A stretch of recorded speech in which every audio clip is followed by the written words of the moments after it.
Good evening friends, मैं विवेक कुमार सिंह आज current affair का कुछ नया क्वेश्चन लेकर आया हूँ।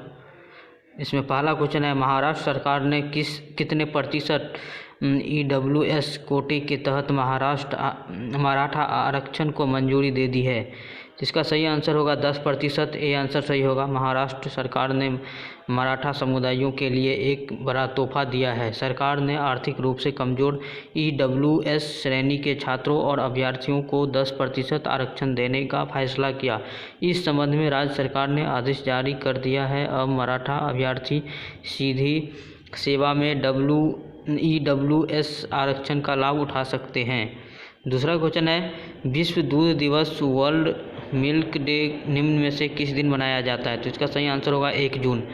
1 जून को मनाया जाता है। 1 जून प्रत्येक साल 1 जून को विश्व दूध दिवस वर्ल्ड मिल्क डे मनाया जाता है। संयुक्त राष्ट्र के खाद्य और कृषि संगठन द्वारा दूध के वैश्विक महत्व को उजागर करने हेतु सबसे पहले इस दिन की शुरुआत की गई थी।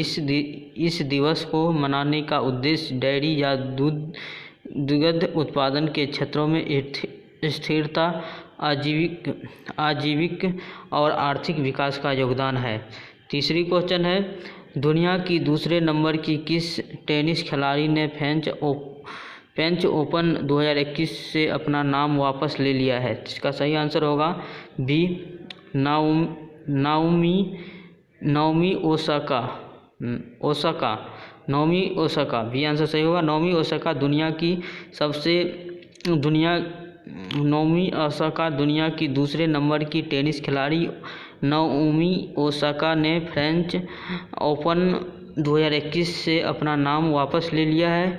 नाओमी ओसाका ने 30 मई को पहले दौर के मुकाबले में जीत हासिल की थी। फ्रेंच ओपन के पहले राउंड में जीत दर्ज करने के बाद मीडिया से बात नहीं करने पर नाओमी ओसाका पर $15,000 लगभग 11 लाख रुपए का जुर्माना लगाया गया है और आगे ऐसा करने पर कठोर सजा की चेतावनी भी दी गई है। चौथा क्वेश्चन है, संयुक्त राष्ट्र संघ द्वारा प्रतिवर्ष किस तारीख को संयुक्त राष्ट्र शांति सैन्य अंतर्राष्ट्रीय दिवस के रूप में मनाया जाता है। जिसका सही आंसर होगा 29 मई। डी आंसर सही होगा। 29 मई संयुक्त राष्ट्र संघ द्वारा प्रतिवर्ष 29 मई को संयुक्त राष्ट्र शांति सैन्य अंतर्राष्ट्रीय दिवस के रूप में मनाया जाता है। इस दिवस का मुख्य उद्देश्य शांति स्थापना के उद्देश्य शहीद हुए सैनिकों को याद करना एवं उनका सम्मान करना है। यह दिवस वर्ष 2003 में पहली बार मनाया गया था। संयुक्त राष्ट्र चार्टर के अनुसार प्रत्येक सदस्य राष्ट्रीय वैश्विक शांति के लिए अपने संबंधित हिस्से का भुगतान करने के लिए कानूनी रूप से बाध्य है। पांचवी क्वेश्चन है, हाल ही में किस राज्य की कुरा गुफाओं में पाई गई झिंगूर की एक नई प्रजाति का नाम इमिस जयंती रखा गया। तो इसका सही आंसर होगा छत्तीसगढ़। ये आंसर सही है। छत्तीसगढ़ हाल ही में छत्तीसगढ़ के कुरा गुफाओं में पाई गई झिंगूर की एक नई प्रजाति का नाम इडिमस जयंती रखा गया है। इस नई प्रजाति का नाम देश के प्रमुख गुफा खोजकर्ताओं में से एक प्रोफेसर जयंत विश्वास के नाम पर रखा गया है। इस नई प्रजाति की पहचान जीनस आर्कोनोमिक्स सिक्योर 1897 के तहत की गई है। इस नई प्रजाति की खोज से झिंगूर की एक नई उप प्रजाति का इडिमिमस का जन्म हुआ है। छठा क्वेश्चन है, हाल ही में बांग्लादेश ने अपने अर्थव्यवस्था को बढ़ावा देने हेतु किस देश के साथ $200 मिलियन अमेरिकी डॉलर की मुद्रा विनिमय सुविधा को मंजूरी दी है। इसका सही आंसर होगा बी, श्रीलंका हाल ही में बांग्लादेश ने अपनी अर्थव्यवस्था को बढ़ावा देने के लिए श्रीलंका के साथ $200 मिलियन अमेरिकी डॉलर की मुद्रा विनिमय सुविधा की मंजूरी दी है। करेंसी स्वैप अथवा मुद्रा विनिमय का आश्रय दो देशों के बीच पूर्व निर्धारित नियमों और शर्तों के साथ मुद्राओं के आदान प्रदान हेतु किए गए समझौते या अनुबंध से है। यह पहली बार है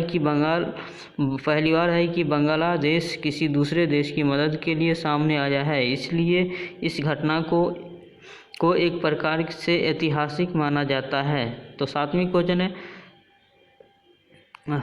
क्वेश्चन है निम्नलिखित में से किस देश में बर्ड फ्लू का H10N3 स्ट्रेन से संक्रमित पहले शख्स का मामला सामने आया है? इसका सही आंसर होगा चीन। डी आंसर सही होगा। चीन में बर्ड फ्लू का H10 और N3 स्ट्रेन से संक्रमित पहले शख्स का मामला सामने आया है। यह मामला देश के पूर्वी जिंगांग प्रांत से पता चला। यह जानकारी राष्ट्रीय स्वास्थ्य आयोग ने 1 जून 2021 को दी। चीन में बर्ड फ्लू के विभिन्न स्वरूप हैं, जिनके मनुष्यों को संक्रमित करने के मामले में भी कभी कभी सामने आते हैं। 8वां क्वेश्चन है हाल ही में किस देश की सरकार ने कहा है कि अब देश के प्रत्येक दंपति को 2 नहीं बल्कि 3 व्यक्तियों को जन्म देने की अनुमति है? यह सही आंसर होगा चीन। सी आंसर सही है। चीन सरकार ने हाल ही में अपने नागरिकों के लिए बच्चों के जन्म को लेकर लगाए गए प्रतिबंधों में ढील दे दी है। पहले देश में अधिकतम 2 बच्चों को जन्म देने की इजाज़त थी, लेकिन अब अधिकतम बच्चों की संख्या बढ़ाकर 3 कर दी गई है। यह फैसला तब लिया गया है जब हाल ही में चीन की जनसंख्या के आंकड़े सार्वजनिक किए गए थे, जिसमें पता चला था कि